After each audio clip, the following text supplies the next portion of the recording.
The clink of silverware against porcelain was the only sound filling the room, but I could feel the weight of something heavier pressing against my chest. My parents sat across from me at the long mahogany dining table, smiling too much, speaking too little. I should have known they weren't here for just a family dinner. Halfway through my salmon, my mother slid a crisp folder across the table, as if it were dessert. I glanced down the neat stack of papers, the bolded numbers at the top. $50,000. A small favor, my father said, almost casually. You'll co-sign. Just a signature. Their eyes were expectant, rehearsed, like they'd already decided for me. I smoothed the sleeve of my silk blouse, more to steady my trembling fingers than for vanity. Inside, I felt that old familiar ache, the one I used to carry when I was younger, when their plans always seemed more important than my dreams. But this time, they didn't know the truth. The soft leather of my bag brushed against my leg under the table, where inside, folded neatly, was something far more powerful than the loan papers in front of me. A one-way ticket. A ticket I'd bought in silence, in secret, with money I'd earned myself. As they waited for me to pick up the pen, I lifted my gaze, calm and steady. They thought they were ambushing me. But I'd been planning this moment far longer than they realized.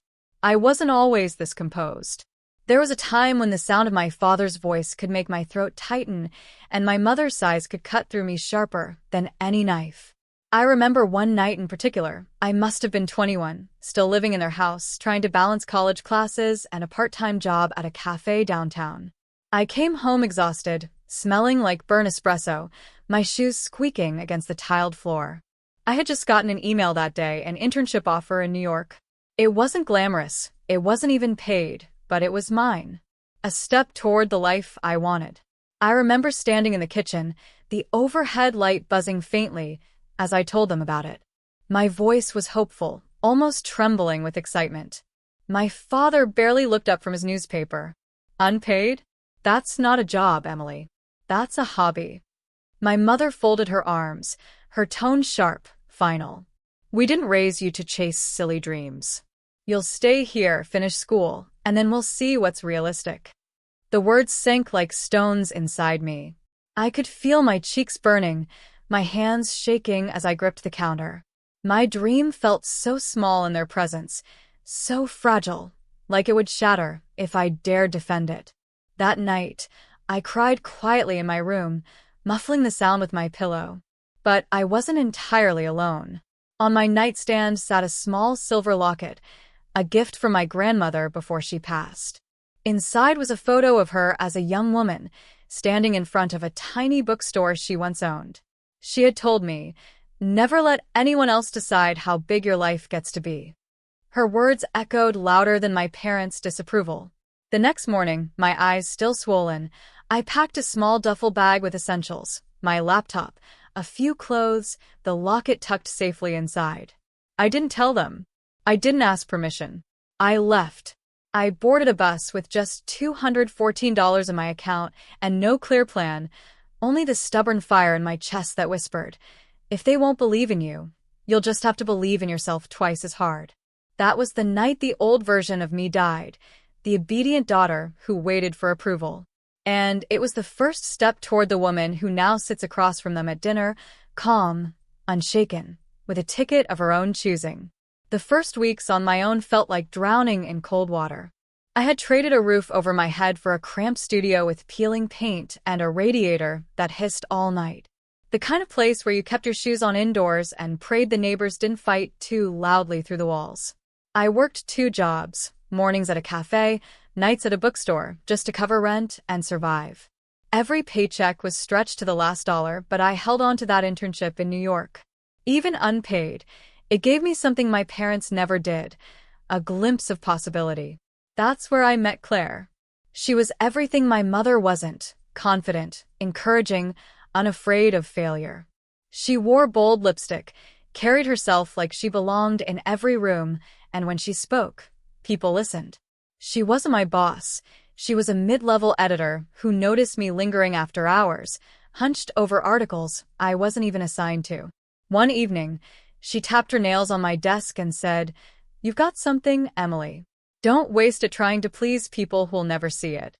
I think she could tell, the way I flinched whenever the phone rang, the way I downplayed my ideas like they were accidents. She became my mentor, slowly pulling me out of the shadows I had carried from home. The journey wasn't glamorous. I burned through notebooks filled with rejected pitches. I ate more ramen cups than I care to admit. I cried into my pillow at 2 a.m. after long days that ended with subway delays and cold walks back to my shoebox apartment. But little by little things shifted. The first time an article with my name got published online, I stared at the screen until my eyes blurred. My heart pounded as if I had just won the lottery. No one called to congratulate me. I didn't post about it, didn't tell my parents, but in that quiet victory, I felt something crack open inside me. The next milestone came when a small marketing firm hired me to write copy. It wasn't much, but the paycheck felt like proof I could stand on my own 2 feet. With each project, each client, I stacked bricks of independence that no one could knock down. And through it all, I kept my success hidden. On social media, I posted nothing but vague snapshots, a cup of coffee, a blurry skyline, the occasional book cover. To my parents, I was just getting by. To my friends back home, I was trying things out. I wanted it that way, because my victories weren't for them to validate. They were for me, for the girl who had once stood trembling in that kitchen, for the young woman clutching her grandmother's locket, for the version of myself who had boarded a bus with nothing but stubborn hope.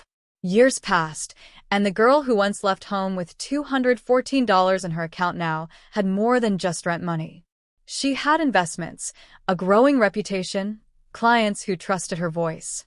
And most importantly, she had a ticket, both literal and symbolic. A way out of the trap her parents had set for her long ago.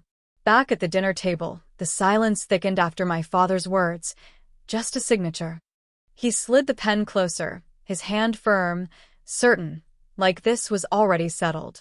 My mother smoothed the papers, her nails clicking against the polished wood as if she were arranging flowers instead of debt. I let them sit in their illusion a moment longer. The restaurant was dim, candlelight flickering against the wine glasses. I caught my reflection in the mirror behind them. Steady eyes, hair neatly pinned, lips painted a shade of red that Claire once told me made me look like I belonged at the head of every table. I remembered a younger me, hunched at kitchen counters, voice shaking, desperate to be heard. That girl was gone. $50,000, I said softly, running my finger along the edge of the papers. That's not a small favor. My mother laughed lightly, rehearsed. Sweetheart, it's family. We've done so much for you. It's time you helped us out. I studied her, the way her smile didn't reach her eyes. My father leaned back, arms crossed, already imagining my signature binding me to them. They expected compliance, not questions. I reached for my bag under the table, my fingers brushing the soft leather, and pulled out the slim envelope I had tucked inside earlier. I laid it gently beside the loan papers. "What's this?" my father asked. I met his gaze evenly. "A ticket." He frowned, clearly not understanding. My mother tilted her head. "For what?" I slid it across to them, the way they had slid the loan papers to me. A one-way plane ticket, printed in bold. Destination, Paris. Departure, next month. Their faces froze, confusion flashing into disbelief. "I already bought it," I said, my voice calm, almost conversational. "With money I earned. No cosigners. No loans.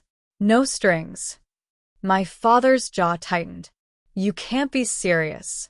"I am," I replied, leaning back in my chair. "I've been serious for years. You just never noticed." The silence that followed was heavier than the one before. My mother blinked rapidly, her practiced composure unraveling. "But, Emily, what about us? You can't just leave when you need me to bail you out?" I cut in gently but firmly. "You've needed me before. Needed me small, obedient, invisible. But I'm not that girl anymore." They stared at me like strangers, finally seeing pieces of me they had refused to look at. The woman who wore silk blouses, who walked into restaurants with her head high, who had built a life they couldn't claim credit for. I don't owe you $50,000, I continued. I don't owe you the life you wanted me to live. What I owe to myself, to Grandma, to the girl I used to be, is freedom. My father looked away first, the lines on his face deepening as if he were suddenly carrying every year of his choices. My mother reached for her wine glass with trembling hands. Around us, the restaurant hummed with quiet laughter and clinking glasses, but at our table, the air was electric, raw. They had come expecting to see a struggling daughter, desperate for their approval, easy to corner. Instead, they met a woman who had her own ticket, her own way forward, her own power. I folded the loan papers neatly, slid them back across the table, and whispered, "This isn't my burden to carry." And for the first time, I saw it, the flicker of realization in their eyes. That the roles had shifted. That the power was no longer theirs to wield. I let the silence linger until it became almost unbearable. For years, I had been the one filling the void, apologizing, explaining, bending myself into shapes small enough to fit inside their expectations. Not anymore. My father finally spoke, his voice sharp, defensive. "So that's it? You're just going to run off to Paris and leave us drowning?" I met his glare without flinching. "No, Dad." "I'm not running. I'm choosing. There's a difference." My mother's eyes darted between us, her voice softer, almost pleading. "We're your parents. We made sacrifices for you. Surely you can do this one thing for us." The old guilt tugged at me like a ghost, the part of me conditioned to serve, to obey. But another part, stronger now, pushed forward. I placed my hands flat on the table, steady and calm. "I'm willing to help," I said slowly. "But only if things change. My help won't be unconditional anymore." They both stiffened, unprepared for terms. "First," I continued, my tone firm but not unkind, "you stop treating me like the child who needs saving. I've saved myself. From now on, if I'm in your life, it will be as an equal, not as someone you can control." My father scoffed, but I pressed on. "Second, you get honest about your choices. No more hiding debts until they explode. No more pretending everything is fine while asking me to clean up the mess. If you want help, it has to come with honesty, transparency, every dollar accounted for." My mother's lips trembled. She looked like she wanted to argue, but she stayed quiet. "Third," I said, softening my voice, "you start dreaming again. For yourselves. You've spent so long clinging to the illusion of control that you've forgotten who you are without it. I'm not here to carry the weight of your unfinished lives. If I help you, it will be because you're willing to build something new, not because you expect me to fix the old." The words hung between us, raw but steady. For a moment, I thought my father would explode, that he'd push the papers back at me, call me ungrateful. But he didn't. He just sat there, silent, his jaw tight, his eyes fixed on the table. My mother's mascara smudged at the corners as tears welled, and for the first time in years, I didn't feel small watching her cry. I felt steady. "Those are my terms," I finished, my voice quiet but resolute. "If you can't accept them, then I walk away and I won't look back." I reached for the envelope with my ticket, slid it back into my bag, and leaned into my chair, unshaken. For the first time, the power wasn't theirs to grant or deny. It was mine. The next few weeks were strangely quiet. For the first time in my life, my parents didn't bombard me with demands or guilt-laced phone calls. Instead, they sat with the discomfort of my conditions. It wasn't overnight, but slowly, I began to see small cracks in their armor. My mother called one morning, her voice soft, unsure. I started writing down our expenses. Every cent. It feels strange, but maybe it'll help.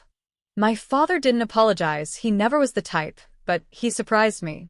One evening, he admitted he had been looking at part-time consulting work to chip away at their debt. "I don't want you carrying the whole load," he muttered.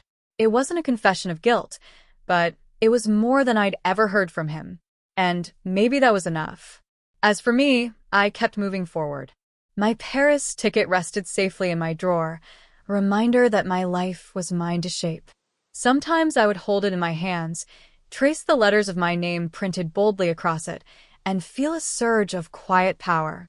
One night, sitting at my desk with the city lights flickering outside my window, I opened my grandmother's locket. The tiny photo of her, standing in front of her bookstore, stared back at me. She looked young, fearless, unafraid to take up space in the world. Never let anyone else decide how big your life gets to be. Her words echoed in my chest, steady and warm. I realized then that I had carried her strength with me all along, even in the moments I felt most alone. My parents were beginning to change, slowly, painfully, but the real transformation had always been mine. From the trembling girl at their kitchen counter to the woman who could finally set her own terms. I closed the locket, pressing it gently to my heart, and smiled. Because for the first time in my life, I wasn't afraid of their disappointment. I wasn't afraid of walking away. I wasn't afraid of being too much or not enough. I was free. And freedom, I learned, wasn't loud or dramatic. It was quiet, steady, and unshakable, like the sound of your own voice finally belonging to you. I didn't sign their papers. I signed my own ticket to the life they never believed I could have and the woman I was always meant to be.